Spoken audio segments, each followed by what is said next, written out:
वो कृष्ण कन्हैया लाल की जय हो। ओम नमो भगवते वासुदेवाय।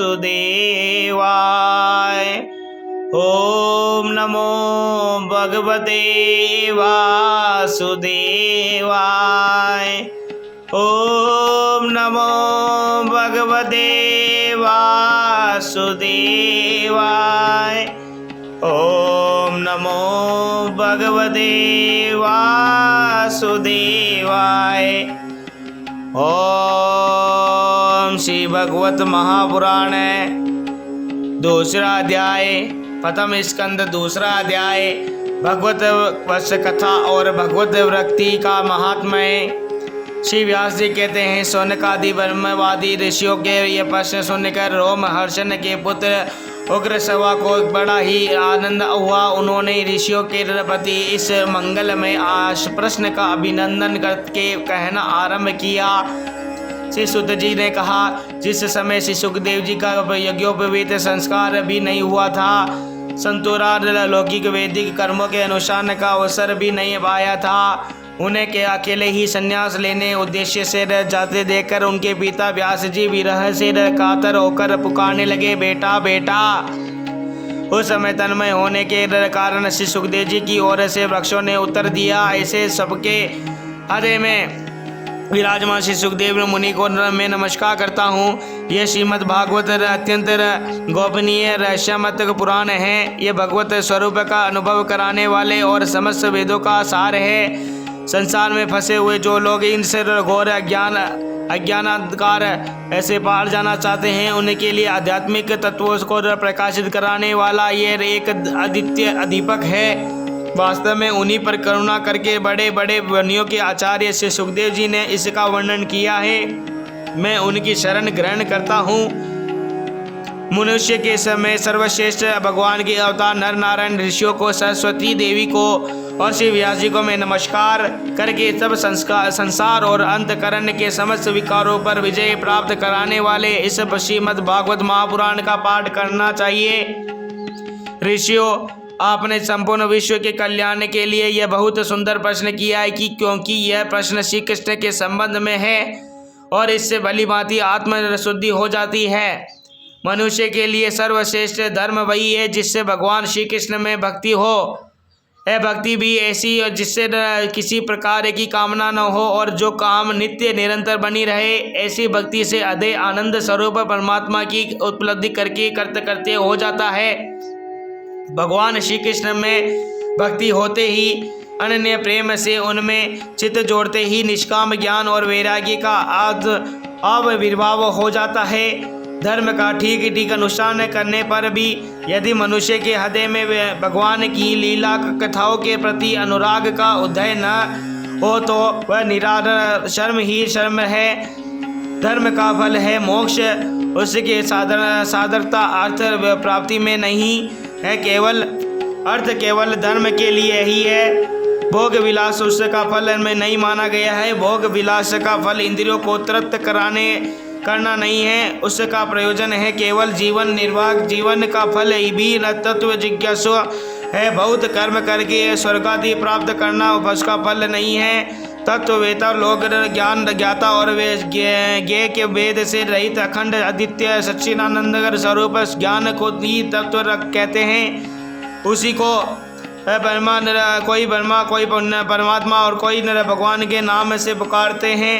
श्रद्धालु मुनिजन भागवत श्रवण से प्राप्त ज्ञान और वैराग्य युक्त भक्ति से अपने हृदय में उस परम तत्व परमात्मा का अनुभव करते हैं। शौनक आदि ऋषियों यही कारण है कि अपने अपने वर्ण तथा आश्रम के अनुसार मनुष्य जो धर्म का अनुष्ठान करते हैं उसकी पूर्ण सिद्धि इसमें है ही है कि भगवान पसंद हो। इसलिए एकाग्र मन से भक्त वत्सल भगवान का ही नित्य निरंतर जप श्रवण कीर्तन ध्यान और आराधना करना चाहिए।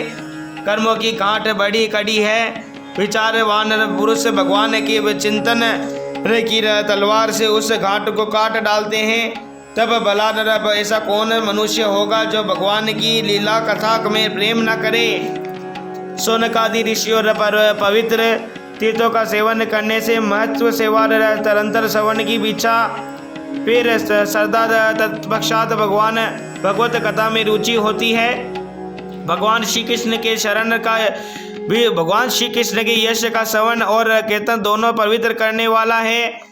वे अपनी कथा सुनने वालों के अपार हृदय में आकार से स्थिति हो जाते हैं और उनकी अशुभ वासनाओं को नष्ट कर देते हैं, क्योंकि वे संतों के नित्य सुहृद हैं। जब श्रीमद् भागवत अथवा श्रीमद् भगवत भक्तों के निरंतर सेवन से अशुभ वासनाएं नष्ट हो जाती है, तब पवित्र कीर्तन कीर्ति भगवान श्री कृष्ण के प्रति स्थायी प्रेम की प्राप्ति होती है। तब रजोगुण और तमोगुण के भाव, काम और लोभादि शांत हो जाते हैं और चित्त इनसे रहित होकर सत्व गुण में स्थित एवं निर्मल हो जाता है। इस भगवान की प्रेममयी भक्ति से जब संसार की समस्त आसक्तियाँ मिट जाती है, हृदय आनंद से भर जाता है, तब भगवान के तत्व का अनुभव अपने आप हो जाता है। हृदय में आत्मस्वरूप भगवान का साक्षात्कार होते ही हृदय की ग्रंथि टूट जाती है, सारे संदेह मिट जाते हैं और कर्म बंधन क्षीण हो जाते हैं। इसी से बुद्धिमान लोग नित्य निरंतर बड़े आनंद से भगवान श्री कृष्ण के प्रति प्रेम भक्ति करते हैं, जिससे आत्म प्रसाद की प्राप्ति होती है। प्रकृति के 3 गुण हैं, सत्व, रज और तम। इनको स्वीकार करके इस संसार की स्थिति, उत्पत्ति और प्रलय के लिए एक अद्वितीय परमात्मा ही विष्णु, ब्रह्म और रुद्र हैं। ये 3 नाम ग्रहण करते हैं। फिर भी मनुष्य का परम कल्याण तो सत्व गुण स्वीकार करके करने वाले श्री हरि से ही होता है। जैसे पृथ्वी के विकाल लकड़ी की अपेक्षा धुआं श्रेष्ठ है और उससे भी श्रेष्ठ है अग्नि, क्योंकि वेदोक्त यज्ञ आदि के द्वारा अग्नि सदगति देने वाला है।